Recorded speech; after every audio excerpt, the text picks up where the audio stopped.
अचानक राजा ने जोर से हमला किया। तलवारों की आवाज पूरे जंगल में गूंज उठी। अर्जुन पीछे नहीं हटा।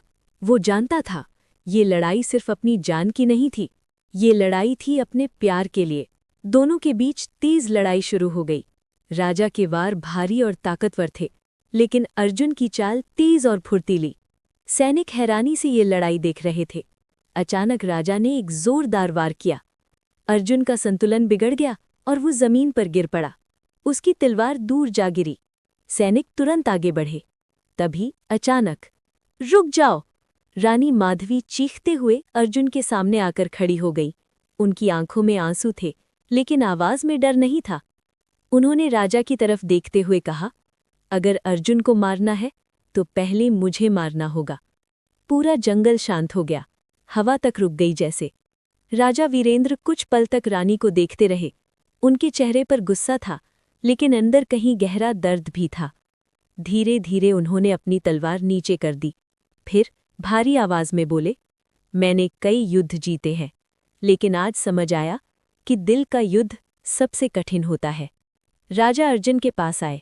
अर्जुन घायल था, लेकिन फिर भी उठकर खड़ा हो गया।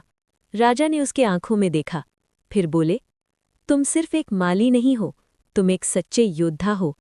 सैनिक हैरान रह गए। राजा ने ऊंची आवाज में आदेश दिया, सैनिकों, हथियार नीचे करो। सभी सैनिकों ने तलवारें नीचे कर दी। फिर राजा ने रानी माधवी की तरफ देखा, कुछ पल चुप रहे और फिर कहा, अगर तुम्हारी खुशी इसी में है तो आज से तुम आज़ाद हो। रानी की आंखों से आंसू बहने लगे। अर्जुन भी स्तब्ध रह गया। राजा धीरे धीरे अपने घोड़े पर बैठे।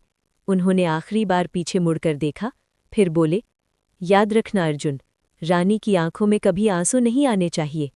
इतना कहकर राजा वीरेंद्र जंगल से निकल गए। सैनिक भी उनके पीछे चले गए।